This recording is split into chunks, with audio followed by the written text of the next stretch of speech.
오늘은 열왕기상 14장 말씀을 보겠습니다. 14장 1절에서 4절 말씀까지만 우리는 함께 읽겠습니다. 1절에서 4절 말씀. 여기에서 14장 말씀의 내용이 전부 다 나옵니다. 1절에서부터 4절까지 함께 읽겠습니다.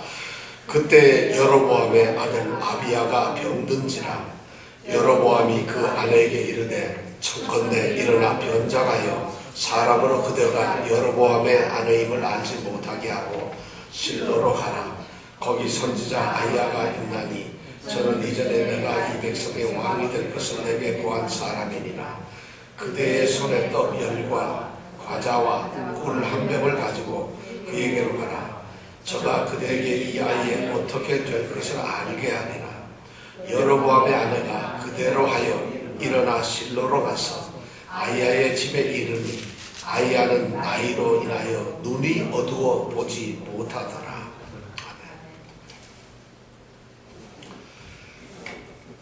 지금 여로보암 아들이 병이 났어요.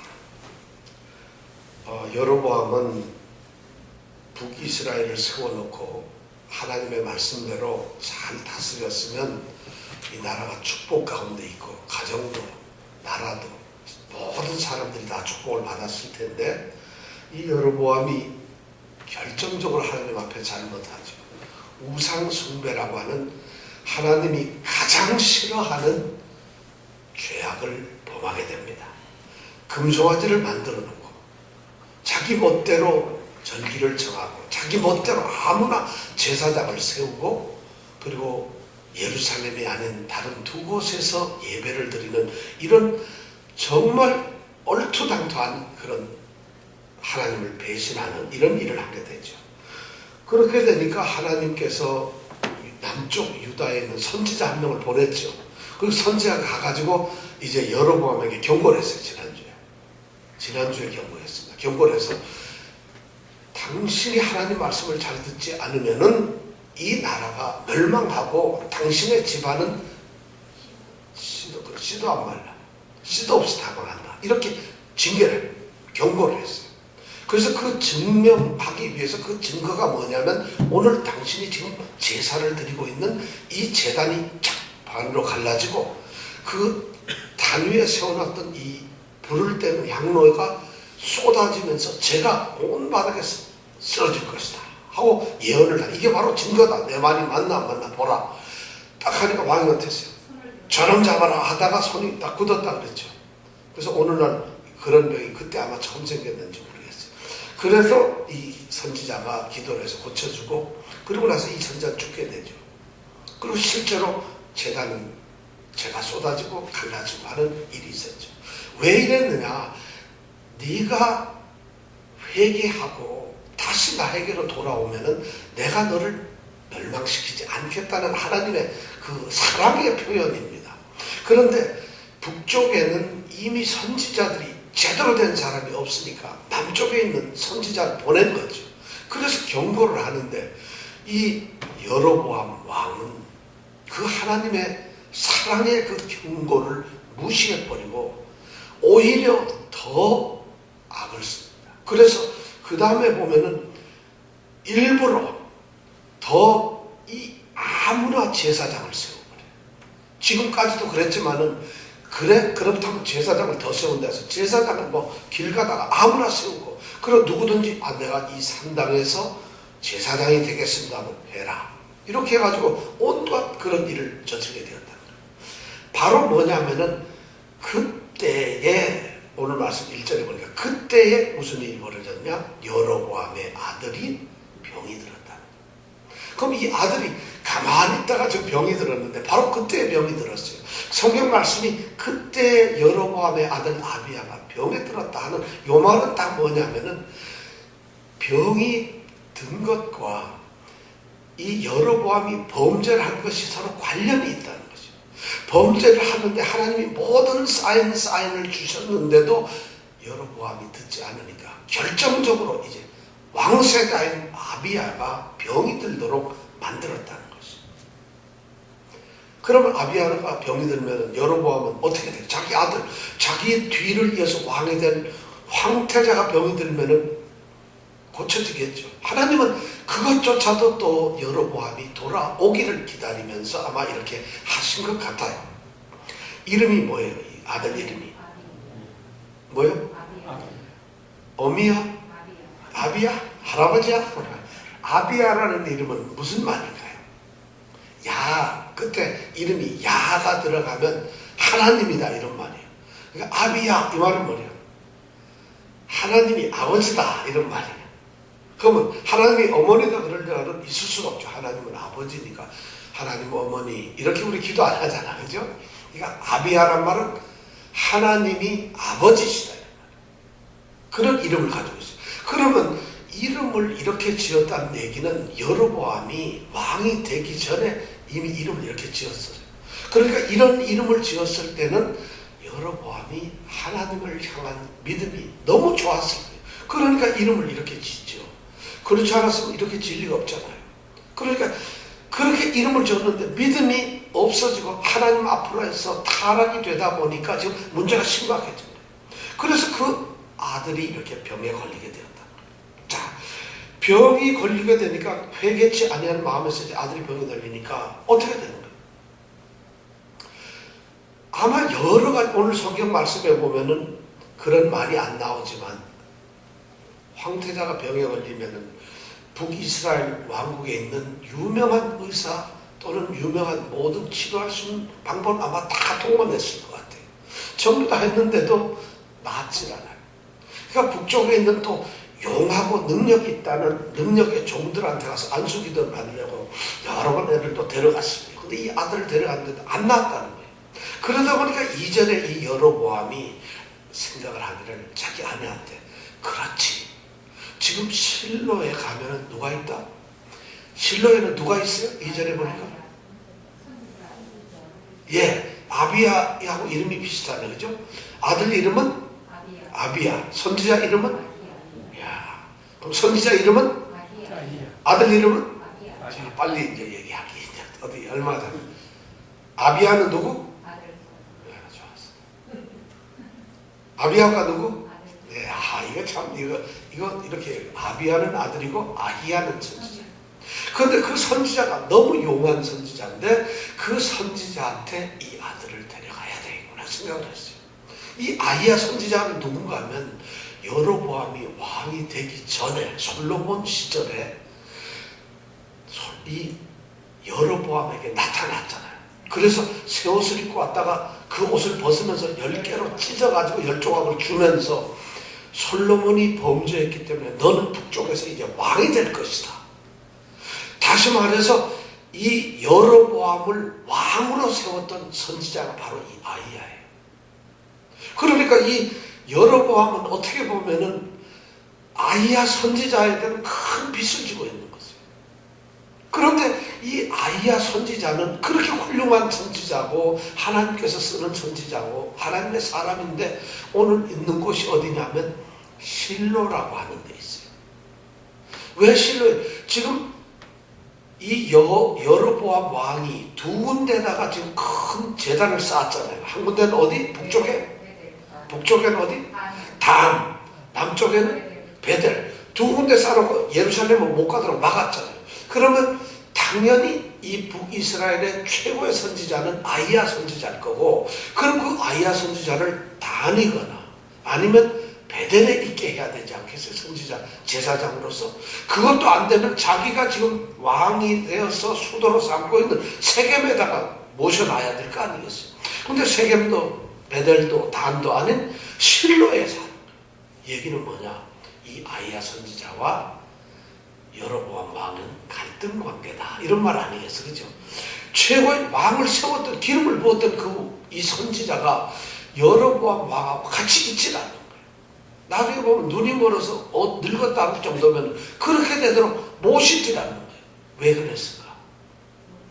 여로보암 왕이 우상을 숭배하고 나쁜 짓을 하고 하나님을 배반하니까 이 아히야 선지자는 있을 수가 없어요. 아마 몇 번 얘기를 했을 것 같아요. 그런데도 듣지 않으니까 그렇다면 나는 떠난다.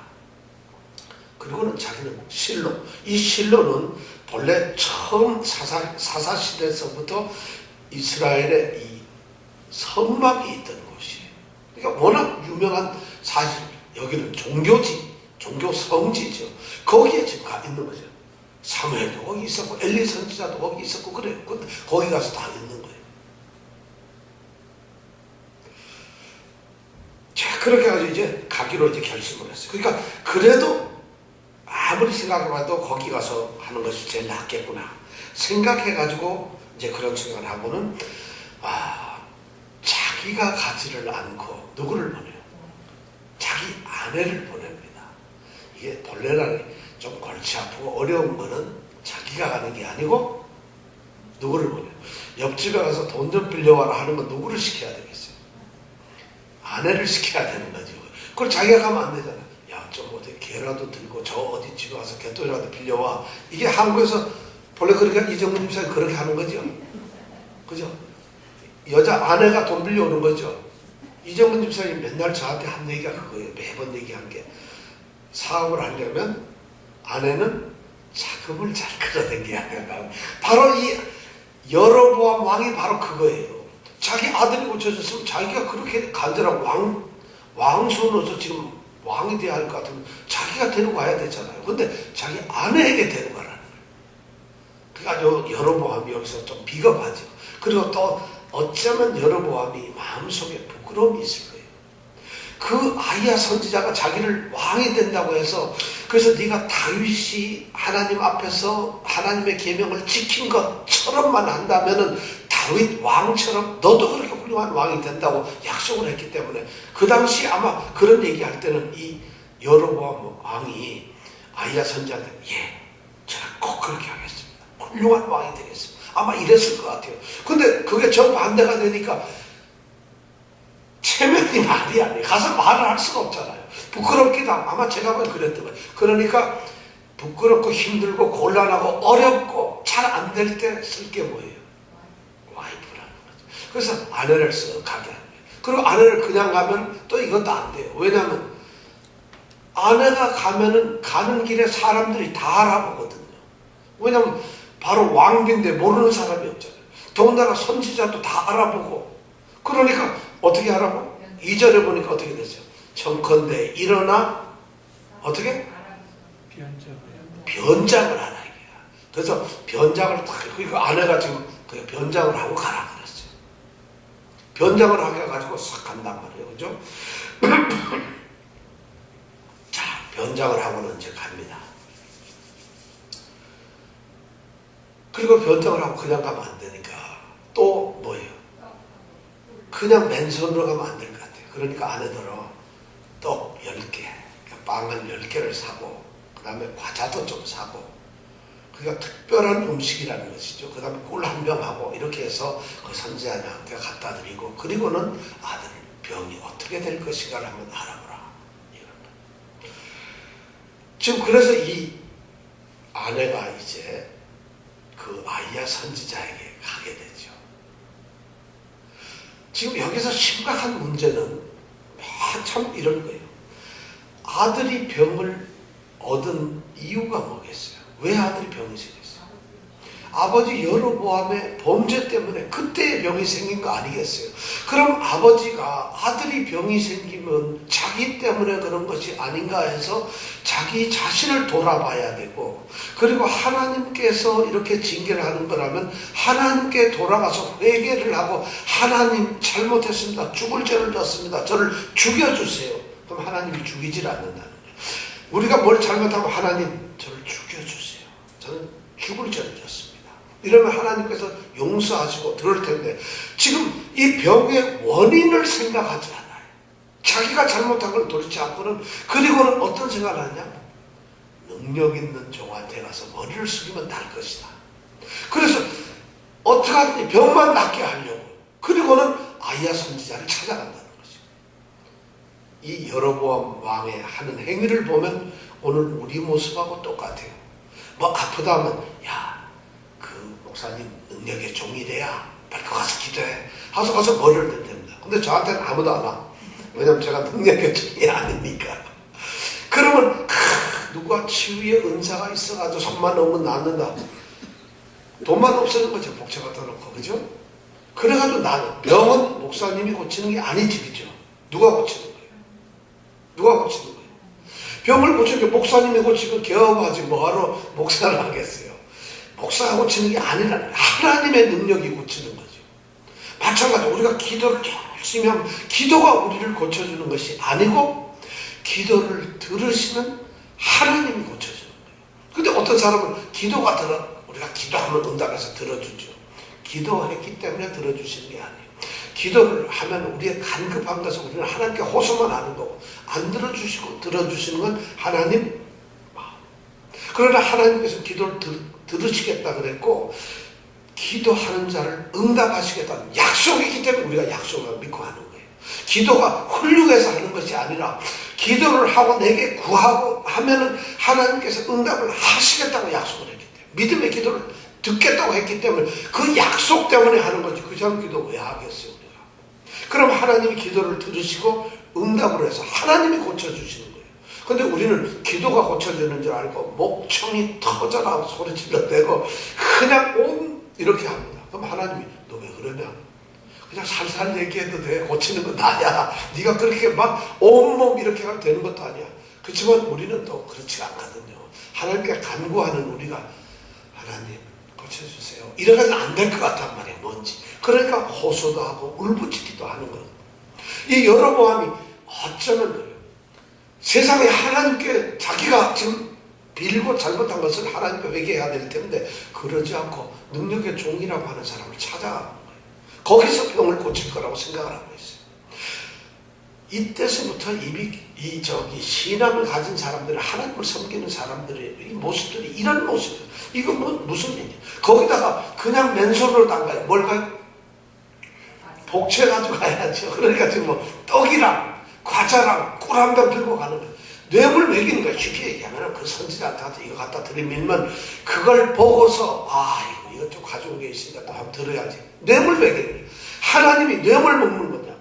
하나님의 능력이 우리가 필요할 때는 하나님 불러가지고 하나님이 무슨 부적처럼 우리가 힘들고 어렵고 고통당하고 어려우니까 하나님 기도하고 좋을 때는 하나님 왜 자꾸 찾아요? 나 좀 놔두세요. 이러고 말해. 좀 어려우면 하나님 이게 우리 모습. 제가 지난 주일날 설교했죠. 그죠? 필요할 때만 하나님을 찾는 사람은 어떤 사람? 2등칸의 차를 탄 사람. 1등칸은 어떤 사람? 항상 하나님을 의지하는 사람. 그걸 무디 선생님이 그렇게 얘기를 했다. 근데 우리는 몇 등칸에 타고 있다? 3등칸. 그것도 안 한다. 이게. 천국 간 줄 알고 불이 나게 가서 연차에 다 앉아있는데 아이고 이 차는 연결이 안 되고 2등칸만 따라가고 자기는 안 가는 거야. 그런데도 그걸 모르고 자기는 지금 예수 믿고 있다 생각하고 하나님 믿고 있다 생각하고 가만히 있는 거예요. 그래서 어느 날 우리의 삶이 다 한순간 우리가 죽었어. 그래서 하나님 앞에 세워지는데 하나님이 너 왜 왔냐? 저 예수 믿고 하나님 너무 잘 믿었죠. 그래? 너 몇 등칸에 탔지? 저요? 3등칸이니까 이건 관계가 없다는 거예요. 심각한 문제거든 이런 것이. 예를 들어서 비유를 해서 이렇지만 우리의 믿음의 모습을 찾아야 돼. 오늘 여로보암이 바로 그런 모습을 보이는 거예요. 용하다는 지금 선지자 찾아가서 목사님 찾아가서 고쳐주세요. 기도 한번 받으려고 내물고 자기 아내를 슬쩍 보낸다. 그러다가 알아보면 어떻게? 일국의 왕이 아들 고치려고 와서 자기도 창피한 게 있거든요. 알아보면 골치 아프잖아요. 그러니까 모르고 그냥 아무 관계도 없는 것처럼 하면서 그냥 슬쩍 기도받고 난리를 아주 이런 우리 모습하고 너무 닮은 짓을 하고 있다는 것이죠. 자, 이런 이제 하나님을 그렇게 이용을 하려고 하는데 그런데 가면은 이 아이야 선지자는 이제 꼼짝없이 속게 생겼죠. 근데 하나님께서는 그렇게 만만하신 분이 아니죠. 먼저 이 아이야 선지자에게 나타나셨어요. 그래서 아이야 선지자에게 하나님이 말을 합니다. 야, 이제 여로보암 왕의 처가 너에게 올 텐데 변장을 하고 올 거야. 그러니까 넌 이렇게 말을 해라 하고 하나님이 먼저 계시를 해버려요. 사실 이 여로보암의 아내가 변장을 한 건 누구를 속여요? 하나님 속이려고 그래요. 하나님을 속이려고 한 건 아니겠지 설마. 그러면 선지자를 속이려고 그래요? 선지자는 눈이 나빠서 아마 속을 수가 있을지 모르고 사람들도 속이려고 했을 텐데 아무도 속지 않아요. 하나님이 딱 그렇게 이 얘기를 해버리는 거예요. 그러니까 이 아이야 선지자는 나이가 늙어서 4절에 보니까 눈이 흐려가지고 보이질 않아요. 잘 분별을 못하는데 그러나 하나님이 계시를 딱 해주시니까 이때까지 1년 내내 아무도 안 찾아왔는데 오늘 한 사람이 찾아오는구나. 여자가 찾아오겠구나. 곧 그럼 문을 열면 하나님이 말씀한 대로 이것은 여로보암의 처가 되겠구나. 생각을 하고 딱 기다리는 거예요. 자, 이 처가 덜렁덜렁하고 아주 살짝살짝 왔어요. 먼저. 그러고는 문을 싹 열고 싹 문을 들어오는 순간에 아이야 선지자는 눈은 보이지 않지만 귀는 잘 들리거든요. 그러니까 바로 뭐라고 해요? 네가 여로보암의 처 아니냐? 왜 변장하고 보이지도 않는데 다 보이는 것처럼 얘기해. 변장하고 와서 나를 속이려고 하느냐? 하고 딱 얘기하니까 제가 제일 여러분 시큼 먹을 때가 이런 때예요. 자기는 전혀 모른 척하고 어디 가서 네 이러는데 누구잖아요. 그러면 아유 그 얼마나 최순실 씨가 선글라스 크게 뜨고 아무것도 아닌 것처럼 사진 찍으려니까 막 이러잖아요. 들키는 것만큼 어려운 게 없는데 바로 이 처가 몰래 갔다가 들키니까 얼마나 당황했어요. 그때 이 아이야 선지자가 하나님께로부터 들었던 그 징계를 갖다가 막 쏟아붓기 시작합니다. 내가 너를 왕으로 삼았는데 내가 너를 이스라엘의 주권자 왕으로 삼았다. 그래서 다윗처럼만 한다면 내가 다윗과 똑같은 그런 왕으로 세워주려고 했다. 근데 네가 다윗처럼 안 하고 범죄를 해가지고 오늘 너가 이 모양이 됐으니까 쓸어버리겠다. 네가 지금 잘못된 게 뭐냐? 하나님은 오늘 그 6절부터 16절에 보면은 하나님이 하나하나 따지는데 잘못한 걸 어쩌면 하나님은 그렇게 보고 다 계세요. 자, 이거 보면 무섭습니다. 하나님은 그냥 보시니까 다 내려보고 계십니다.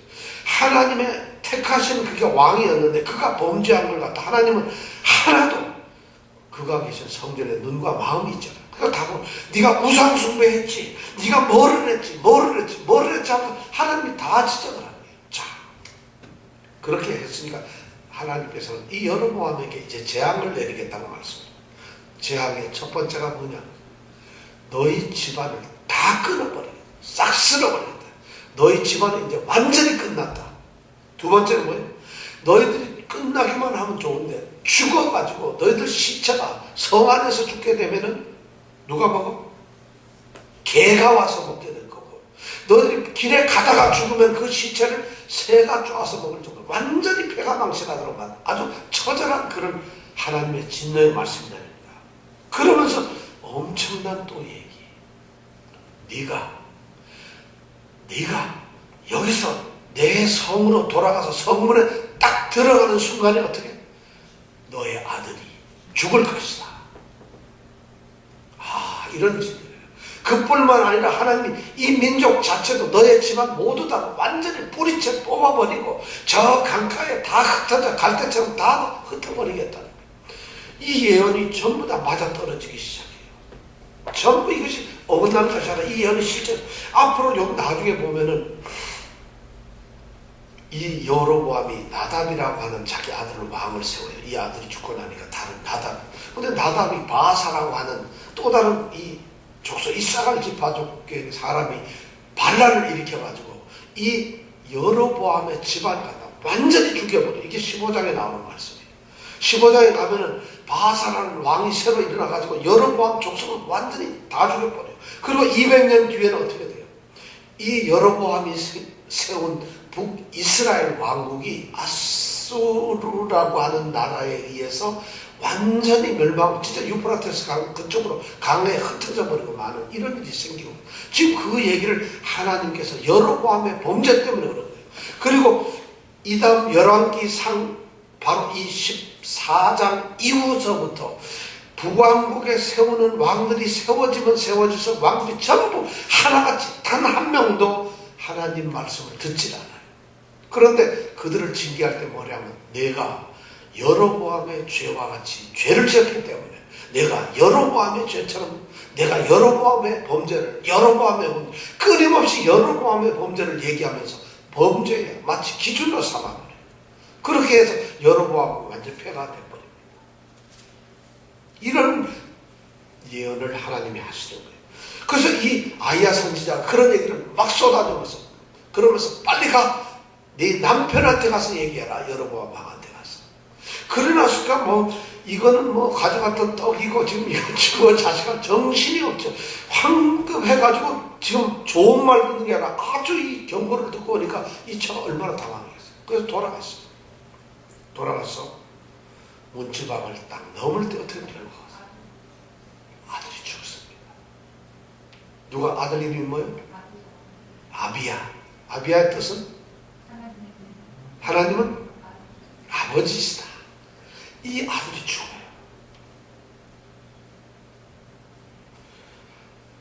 하나님의 징계가 무섭게 내려지기 시작해요. 그런데 이 아들의 죽음에는 좀 여기 이런 징계를 내리시는 이 하나님의 징계에는 매우 중요한 아주 우리가 놓치지 못할 중요한 것이 있어요. 자, 13절 한번 읽어볼까요? 13절 같이. 자, 13절 같이 한번 읽어보겠습니다. 시작. 온 이스라엘이 저라는 건 여기서 아들입니다. 아들의 죽음입니다. 자, 시작. 온 이스라엘이 저를 위하여 슬피하며 장사하려니와 여로보암에게 속한 자는 오직 이 아이만 묘실에 들어가리니 이는 여로보암의 집 가운데서 저가 이스라엘 하나님 여호와를 향하여 선한 뜻을 품었음이니라. 무슨 말이에요? 이 아이는 죄가 없다는 거예요. 이 아이는 하나님한테 충성을 했다는 것이에요. 이 아이는 여로보암 아버지는 죄를 졌지만 이 아이는 죄를 지질 않았어요. 그런데 이 아이는 어떻게 돼요? 아버지의 죄 때문에 어떻게 돼요? 죽어요. 근데 이 죽는 것이 축복이라고 해요. 우리 성경에는 이 아이가 무슨 일을 했는지 안 나오지만 탈무드에 보면 이스라엘 사람들은 이 성경에 없는 얘기 많이 생각해냈어요. 그래서 막 공부했는데 탈무드에 보면 어떤가 하면 이 아이가 아비야가 무슨 일을 했는가 하면은 아버지 여로보암이 위에는 성전 뭐를 만들었다고 제일 위에 어디에다가? 단. 그 다음에 국경 바로 위에는 어디? 남쪽은 베델을 만들었죠. 그러면 이스라엘 백성들이 다 거기에 가서 제사를 지내도록 만들었잖아요. 북이스라엘이. 그런데 이스라엘 사람들이 자꾸 남쪽으로 더 내려가가지고 어디로 가냐? 예루살렘으로 가요. 그러니까 그걸 못 가도록 거기다 장애물을 설치해 놨는데 이 아비야 아들이 말이죠. 자기가 몰래 가서 아버지가 쳐놓은 걸 다 없애버려요. 그리고 그 예루살렘에 가는 사람들 따라서 자기가 같이 가요. 그래서 제사를 지냈다. 이렇게 탈무드에 나와 있어요. 그러니까 아버지가 이 아들을 보기가 이를 말하기 속이 불편한 거예요. 그래서 하나님께서는 그 아비야가 믿음이 있었다. 하나님을 향해서 선한 일을 했다. 이렇게 얘기를 하고 있는데 실제 그건 성경에 안 나오니까 우리가 모르잖아요. 그런데 어쨌든 이 아이가 하나님께 선한 일을 하고 착한 일을 했어요. 그런데 이 아이가 죽어요. 그런데 이것을 축복이라고 그런단 말이에요. 여러분, 아니 잘못을 한 여로보암이 죽는 건 오케이. 그건 죽을 수 있어요. 하나님께서 징계를 할 수 있는데 잘못을 안 한 하나님 뜻에 합당하게 살아갔던 이 선한 이 아들 아비야는 오히려 죽어버린 거예요. 아버지들 때문에. 그래가지고 여기에 보면 다른 온 가족들은 모두가 다 길에서 개가 먹어버리고 밖에서 새가 죽어서 시체가 그렇게 되는데 이 아들은 오늘 보니까 오직 이 아이만 묘실에 들어간다. 조상들의 묘에 들어간다는 것이에요. 그러니까 이 아들만 축복을 받는 거예요. 묘실에 받는다는 것은 이 가문의 유업 속으로 들어간다는 거죠. 아들로서의 유업을 갖는다는 얘기죠. 자, 이 아들이 뭐가 이렇게 축복이에요 도대체? 저는 이 성경을 읽으면서 먼저 죽는 것도 축복인가? 여러분 어떻게 생각하세요? 여러분 이 축복을 받기를 원합니다. 아니 아무도 원치는 않네요. 영어에 이런 거 있죠. 오직 착한 사람만 일찍 죽는다. 영어에 그런 말 있죠. 없나요? Only the good die young. 영어에 그런 말이 있어요. 착한 사람만 먼저 죽는다. 왜냐하면 하나님이 착한 사람이 얼른 데려가신다. 옆에 두고 싶어. 뭐 그런 뜻인 것 같네. 지금 이 아이가 죽어요. 그런데 이것을 여기 성경에 보면 착한 아이가 먼저 죽는 걸 축복이라 그래요.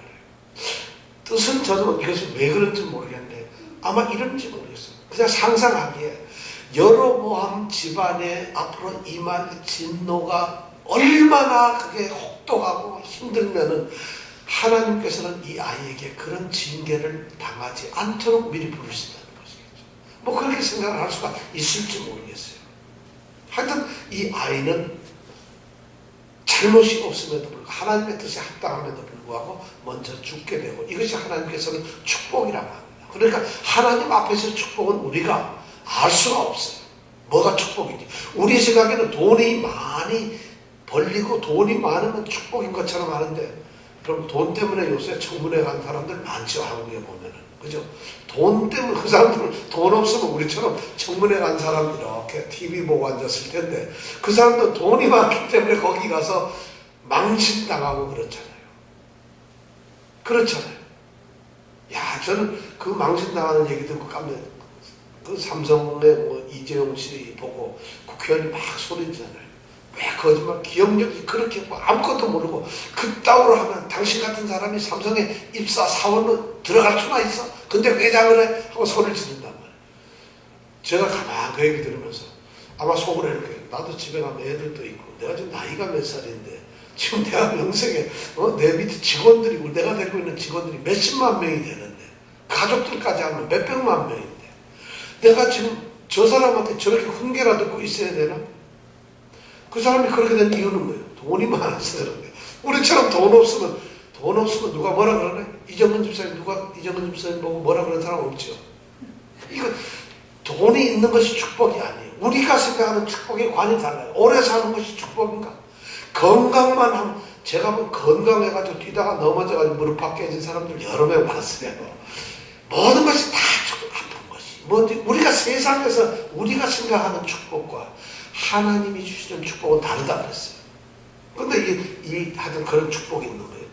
자, 그 다음에 또 하나 중요한 것은 이 징계 속에서 보면 16절에 나오는 말씀. 16절 또 다 같이 한번 읽어보겠습니다. 시작. 여호와께서 여로보암의 죄로 인하여 이스라엘을 버리시나니. 자, 누구 죄로? 여로보암의 죄로 누구를 버려요? 이스라엘 민족을 버려요. 이는 왜냐하면은 그 다음에 뭐예요? 저도 범죄하고, 저는 누구겠어요? 여로보암도 범죄하고 또 이스라엘로 범죄케 합니다. 자기도 범죄하고 이스라엘 나라조차도 범죄하게 했다는 것이. 이게 참 심각한 문제예요. 여호와께서 여로보암의 죄 때문에 이스라엘을 버리시는데 여로보암이 죄를 졌어요. 근데 여로보암이 죄를 지었는데 이스라엘을 버려요. 이유가 뭐냐면 저놈도 죄 짓고 저놈 죄 때문에 나라도 죄를 졌다는 거지. 그럼 나라는 무슨 잘못이 있었겠어요?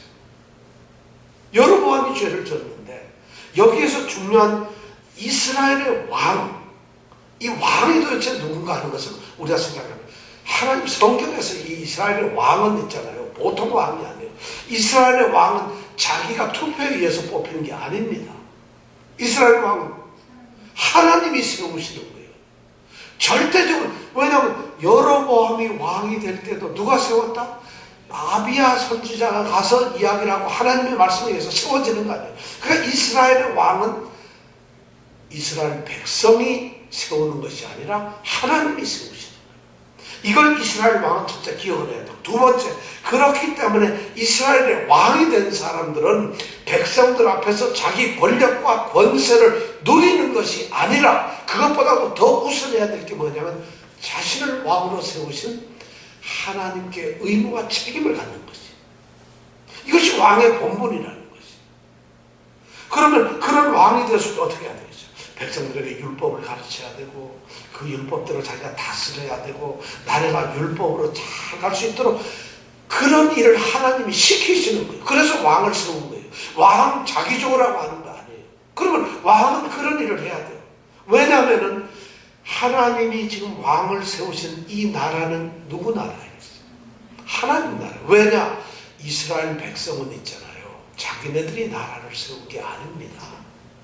자기네들이 야 우리 모여라 나라 세우자 한 게 아니라 하나님께서 애굽에서 종살이 하고 있는 자기 백성을 끌어내가지고 이건 내 백성이다 너희들은 나의 나라다 하고 세우신 거예요. 그리고 그들을 어디다가 가나안 땅에다가 놓고 가나안 땅에다가 이스라엘의 나라를 만들어 놓은 것이. 그리고 그 나라는 내 나라인데 이 나라를 다스리기 위해서 내가 다스리는 것이 아니라 내가 다스려야 되는데 왕을 세워서 왕으로 하여금 다스리게 하는 거예요. 그럼 이 왕은 하나님의 뜻이나 하나님의 말씀이나 하나님의 생각대로 나라를 다스리는 대리인이잖아요. 그런데 이 왕은 그럼 하나님의 뜻대로 하려면 뭘 해야 된다? 하나님이 하신 말씀은 율법대로 해야 된다는 거죠. 율법대로 다스려. 그게 하나님의 뜻이니까. 근데 이 왕이 율법을 안 지킨다. 그 얘기는 뭐냐면 자기가 왕이 되어버린 거예요. 자기의 나라가 아니라 하나님의 백성과 하나님의 나라인데 그 근본적으로 잘못된 거예요.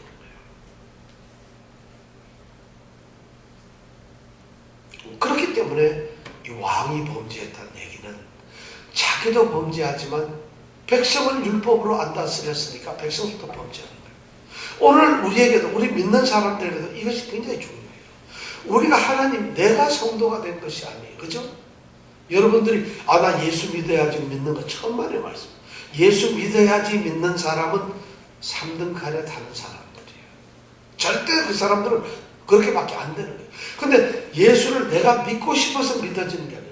내가 예수를 믿고 싶어서 내가 대통령이 되고 싶어서 됩니까? 내가 뭐가 되고 싶어서 해도 되는 것이 아니잖아요. 마찬가지로 우리가 성도가 되고 그리스도인 되는 것은 믿음이 있는 것은 하나님이 은혜로 주시는 거라는 거예요. 그럼 하나님이 나를 성도로 세우시고 구원받는 백성으로 만들어 놓으시는 이유는 뭐냐? 하나님의 뜻대로 살도록 하는 것이에요. 하나님의 목적대로 살도록 하는 거예요. 그럼 우리는 마땅히 하나님이 그렇게 구원을 한 백성이니까 마땅히 하나님의 말씀대로 살아가야 된다는 것이에요. 근데 안 그래요. 그러면 여로보암하고 똑같죠. 그러니까 여로보암하고 다를 게 하나도 없어요. 말씀대로 살지 않는 사람은 자기도 범죄하지만 자기를 통해서 이웃과 가정과 모든 것에 범죄를 하도록 합니다. 한 사람이 잘못하면 지금 나라가 얼마나 시끄럽습니까? 똑같이 그런 일이 벌어진다는 거죠. 지금 아주 굉장히 심각해요. 우리가 지금 이런 것을 자꾸 우리 성도들이 그러니까 우리 성도라고 하는 사람들은 예수 믿는 사람들은 교회 왔다 갔다 하는 건달이 아닙니다. 교회 와서 그냥 자리 채워놓고 교회 가서 감투 쓰고 교회 가서 무슨 큰 소리 치고 이러는 사람들이 아니에요. 교회는 안 나오고 중요한 것이 사실은 아니라 그보다 더 중요한 것은 교회를 나오는 건 성도이기 때문에 나온다는 것이에요. 교회가 뭐예요? 하나님의 거룩한 공동체 아니에요. 이 건물이 아니잖아요. 교회의 일원이 된다는 것은 예수님이 자기의 몸으로 세워진 교회 교회 공동체에 그 예수님의 피로 뭉쳐진 공동체 일원이 된다는 것이 아니에요. 그것이 우리가 교회에 나오는 것이죠. 여기 나와서 앉아있는 것은 지금 우리가 그리스도의 피로 하나의 공동체가 되어 있다 이런 뜻이지 여기 자리에 앉아가지고 오늘 뭐 말씀 듣는데 이거는 있잖아요. 종교가 아무것도 아니에요. 종교가 같은 거죠.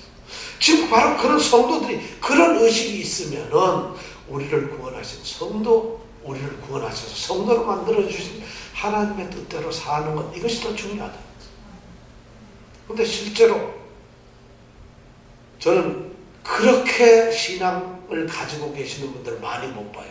우리는 언제서부턴가 교회에 나가서 뭐 일을 하고 교회에서 직분도 받고 교회에 뭔가 교회를 섬긴다는 게 뭘 섬기는지 모르겠어요. 하여튼 뭐 그런 거 하는 것이 우리의 마치 신앙의 삶의 모습인 걸로 착각을 하고 있어요. 종교개혁이 이루어진 이유 중에 하나가 바로 그런 종교를 타파하는 것이에요. 종교적인 거. 가톨릭이 천주교가 종교라고 하는 틀에 의해서 면죄부도 팔고 직분도 만들고 성자라는 타이틀도 주고 막 이런 거 낸 거예요. 그래서 실제로 하나님을 믿는 성경 말씀은 없어져 버렸어요. 종교개혁이 일어나기 전에 가톨릭, 이 천주교의 사제들이 신부들이 글을 읽을 줄 아는 사람이 20%가 안 됐어요. 근데 그 당시 성경은 번역이 안 돼 있어요. 라틴어로 되는데 라틴어를 아는 사람은 그것도 더 안 돼요. 타제 중에서 성경을 읽을 수 있는 사람이 5%도 안 됐어요. 그러니까 그 사람들이 할 수 있는 게 뭐예요? 성경 말씀을 가르치는 것이 아니에요. 이 가톨릭이 1000년 이상 동안 그렇게 해왔던 거예요. 그러니까 뭘 하는 거예요? 성수로 뿌리는 거, 이런 거 하는 거예요. 이건 몰라도 되잖아요. 달랑 뭐 이런 거 하는 거 얼마나 좋아요. 그러니까 왜냐하면 지네도 모르고 어차피 그 당시에는 종교개혁이 일어나기 전에는 일반 이 가톨릭 성도들은 성경책을 가질 수가 없어요.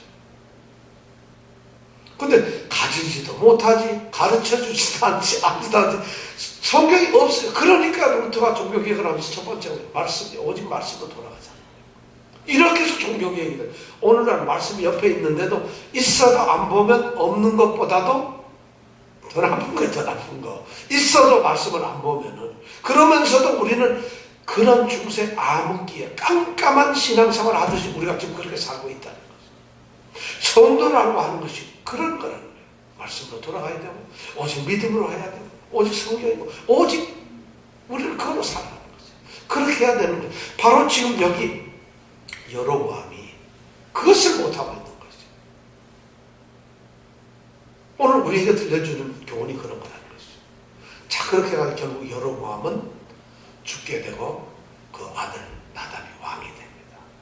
이후에 여로보암의 왕가는 15장에 가면 철저하게 다 죽어버리고 아무도 없어져요.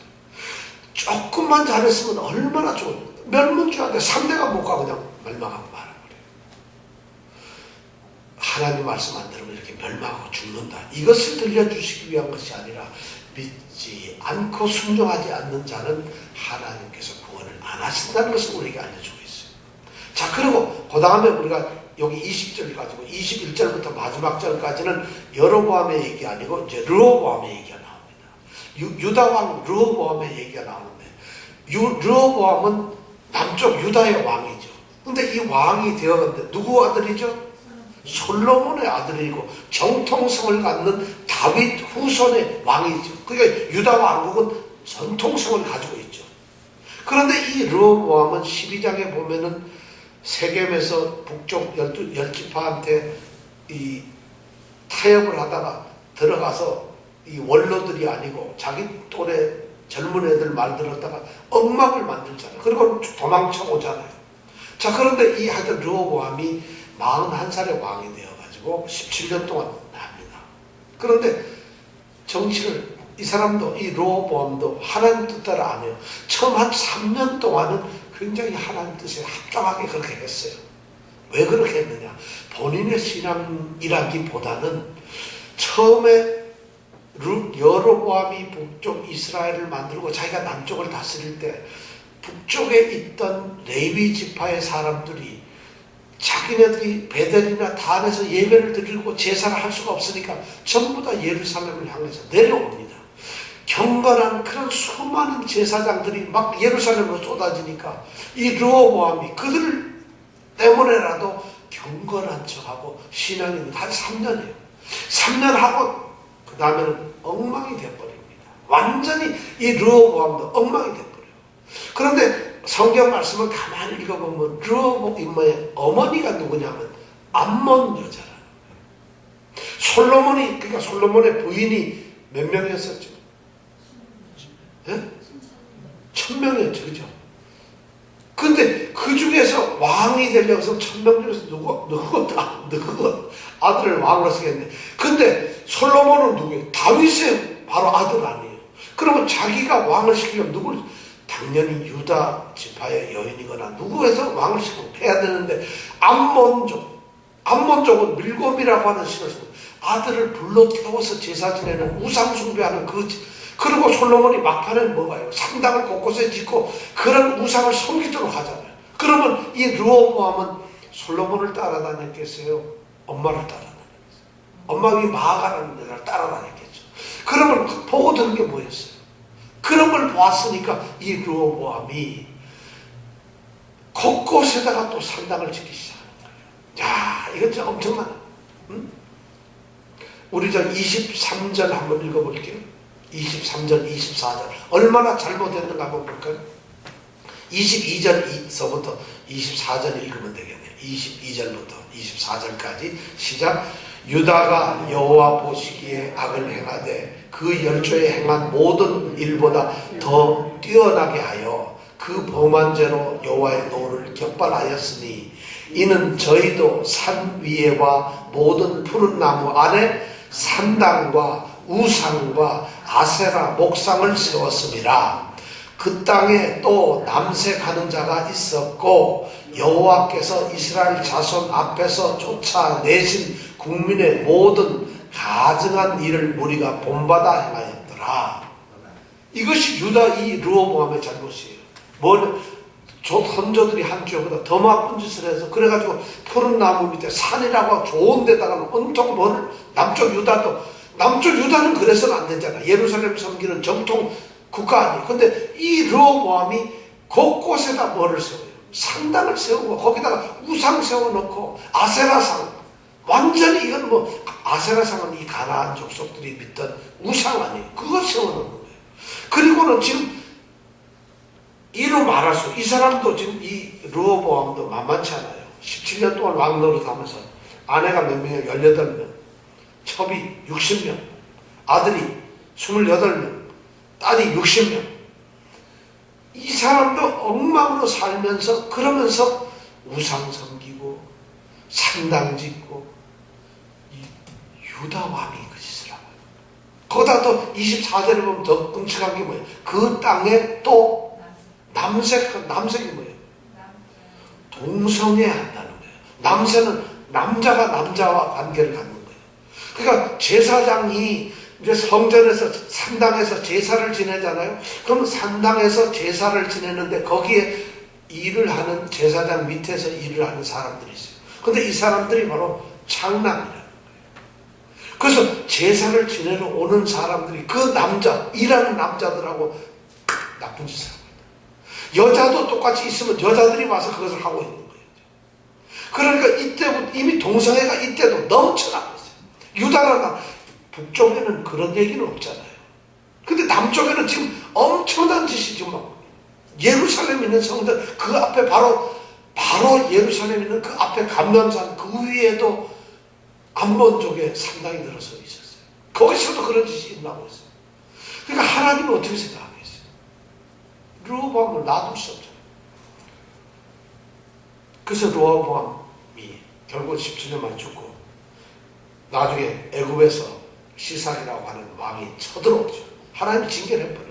그러니 이 나라가 애굽 시삭에 의해서 완전히 엉망이 돼버렸는데 하나님이 그러니까 완전히 망하지 않게 하고 이 역대하의 12장에 가보면 조금 구원했다. 이런 말씀이 나와요. 많이 구원을 하는 게 아니라 대강 구원을 해가지고 완전히 멸망치도 않고 완전히 그렇다고 구원도 아닌 대강 구원을 했다. 이런 말이 나와요. 그래서 적당하게 그런 타협을 해가지고 그렇게 해서 얘네들이 이 나라로 하여금 하나님을 섬기는가 아니면 세상에 종노릇하는 것이 나은가를 한번 판단을 해보도록 하라. 그래서 대강 구원을 하는 이런 일이 일어나요. 그래서 와가지고 금은 모아 다 탈취해가지고 솔로몬이 만들었던 금으로 만든 방패 다 뺏겨가지고 놋 방패를 가지고 쓰죠. 그러면서 이 나라가 엉망이 되어버려요.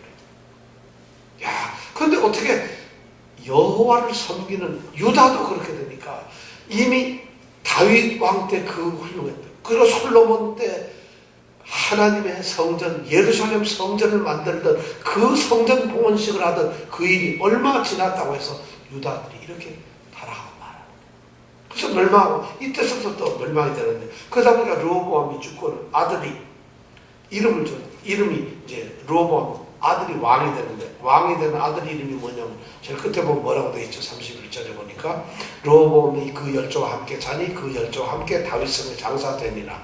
그 모친의 이름은 나아마라. 암몬 사람이더라. 자꾸 암몬을 강조하는 게 타락하고 우상 생겼다는 거예요. 그 다음에 그 아들 아비얌이 대신하여 왕이 되니라. 자, 아들 이름이 뭐 르호보암의 아들 이름은 예. 여로보암의 아들 이름은 아비야. 여로보암의 아들 이름은 아비야. 아비야는 무슨 말이죠?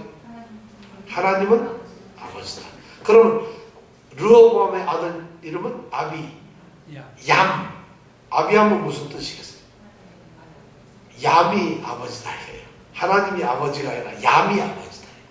그럼 얌이 뭐예요? 얌이란 말은 바다를 다스리는 우상신을 말하는 게 얌이에요. 르호보암이 하나님의 이 솔로몬의 왕 아들이 자기 아들 이름을 우상 숭배하는 아비 얌이라고 이름을 지어놓고 있어요. 여로보암보다도 더 못해 이름을 그렇게 지을 정도면은. 그런데 나중에 와서 이 역대하에 슬쩍 가면은 이름을 아비야로 싹 바꿔요.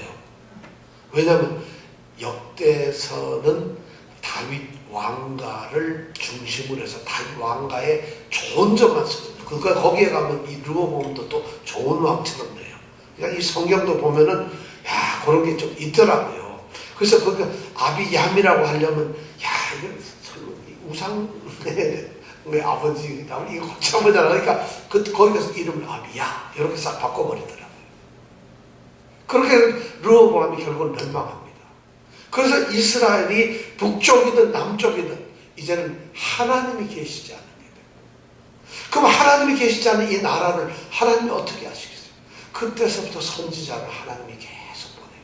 우리가 다음 주에는 15장, 16장은 걸러뛰고 17장으로 바로 가겠습니다. 왜냐하면 15장, 16장은 여러분들이 꼭 읽어보세요.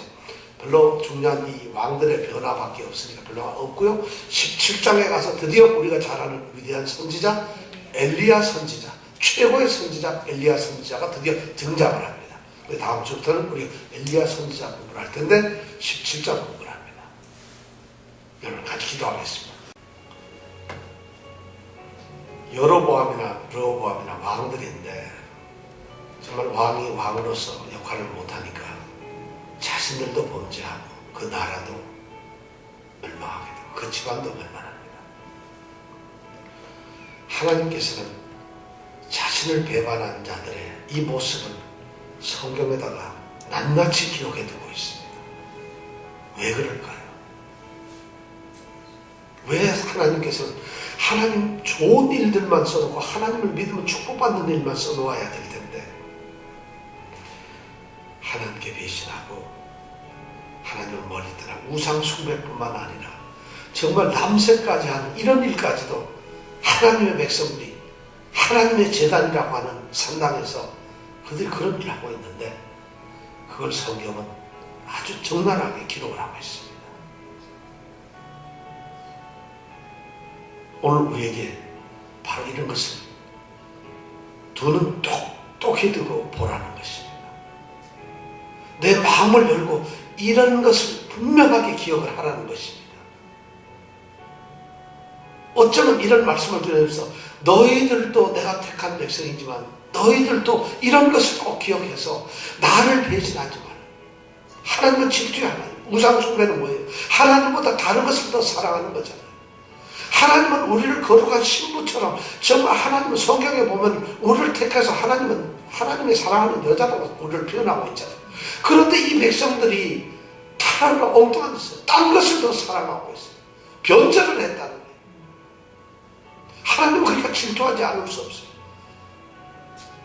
다리 부러지는 정도가 아니에요. 하나님은 그것을 멸망을 시켜버리고 말아요.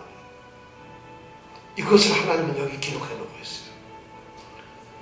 하나님을 믿는 자는 오로지 하나님만 믿어야 된다는 것을 우리에게 말씀하고 있어요. 이러면 두려워서 어떻게 하나님 믿어요? 이렇게 하나님 믿을 수가 없잖아요. 어떻게 우리가 하나님만 생각할 수 있을까요? 그런데도 하나님은 우리에게 이런 것을 기록해 놓고 있어요. 하나님은 100%를 원하시지 90%를 원하시지 않아요. 하나님의 거룩한 신부가 된 사람들은 100% 하나님을 사랑해야지 70%만 사랑할 수가 없어요. 90%만 하나님께 사랑을 줄 수가 없어요. 하나님은 그것을 원치 않고 하나님은 질투의 하나님이세요. 그걸 용서하시지 않아요. 하나님은 100%가 아니면은 사랑이 아니라고 말씀을 하세요. 그것이 바로 우상 숭배라고 하나님은 말씀하고 있어요. 오늘 이 말씀 가운데서 우리가 하나님 앞에 우리의 모든 것을 내려놓을 수밖에 없어요. 그리고 우리의 믿음조차도 하나님이 주장해 주시기를 바라는 것이에요. 이스라엘이 하나님 백성이 되고 하나님 나라가 됐을 때 믿음이 좋아서 된 게 아니라 일방적으로 그들이 가장 수도 좋고 약하기 때문에 하나님이 내 백성으로 선택했다고 말씀을 하세요. 그렇다면 우리도 똑같이 하나님이 우리에게 믿음을 주셔서 하나님의 자녀가 되게 했어요. 우리가 믿음이 있어서가 아니에요. 우리가 하나님 앞에 뭐가 됐기 때문에 하나님이 우리를 자녀로 삼은 게 아니란 말입니다. 우리가 하나님을 뭘 알았어요? 뭘 잘 믿고 있나요?